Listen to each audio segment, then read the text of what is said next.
Hi everybody, and welcome to another video on my channel. In this video we are going to be covering the impact position, how to get a better impact and a better strike with your irons. Now this is a common fault I see regularly on the lesson tee. The player that has a little bit too much weight on the back foot, they are throwing the club head at the ball and they get this impact position where there's a little too much weight on the back foot, their hands are slightly behind or level to the ball and the club face, and they get these weak impact positions, divots that regularly start before the ball, weak low strikes off the face, fat shots and high ball flights that have no pressure on them. So what does a good impact position look like? Well, first of all, you'll see a top player have the pelvis shifted forward over the lead foot, so hitting from a firm left side. So pelvis would be shifted over the lead side, left foot, and the hips will have opened up like so. And therefore, if both of those happen, this creates a little bit of shaft lean, so the hands sit naturally ahead of the ball and the club head, which is going to help create that low point which is after the ball.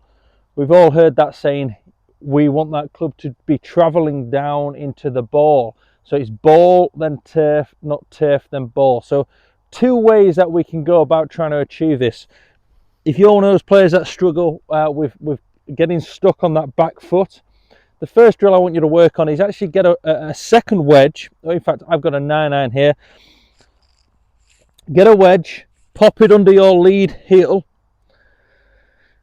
and if you move your weight, if you shift your weight from here, you can see the shaft is going to fall, and that suggests that your weight is shifted too far into the right side, likely going to create those weak impact positions. So pressure on that lead side, shaft stays up in the air. You could imagine there's a button under that lead heel, and I want you to just focus on hitting some shots from chest to chest, so chest to chest, focusing on keeping that pressure firm on that lead side and keeping that body in rotation.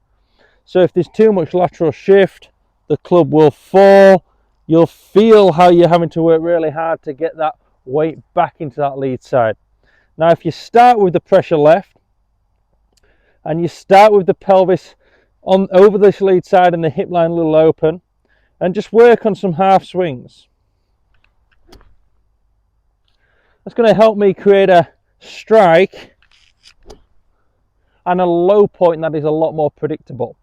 Number two, a drill that's actually great fun just to help try and focus your attention on the correct low point, and that is to place a tee in front of the ball a couple of inches, which you can see here I have done, and focus on taking the ball and the tee.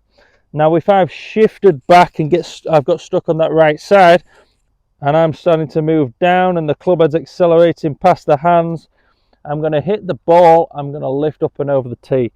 So low point should be ball, turf, low point therefore should be after the ball.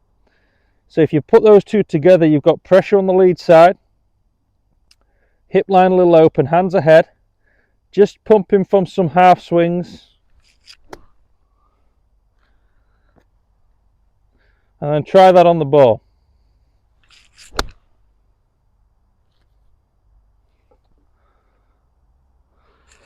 So that's worked out really well. You can see the divot line is actually after this white stick on the ground. What I tend to see in lessons is players making these half swings and making the comment of that ball went just as far as it would do on a normal swing of me getting really, really long and hitting it super, super hard. So you're going to see a lower, more penetrating ball flight because there's more compression on that golf ball with that shaft lean.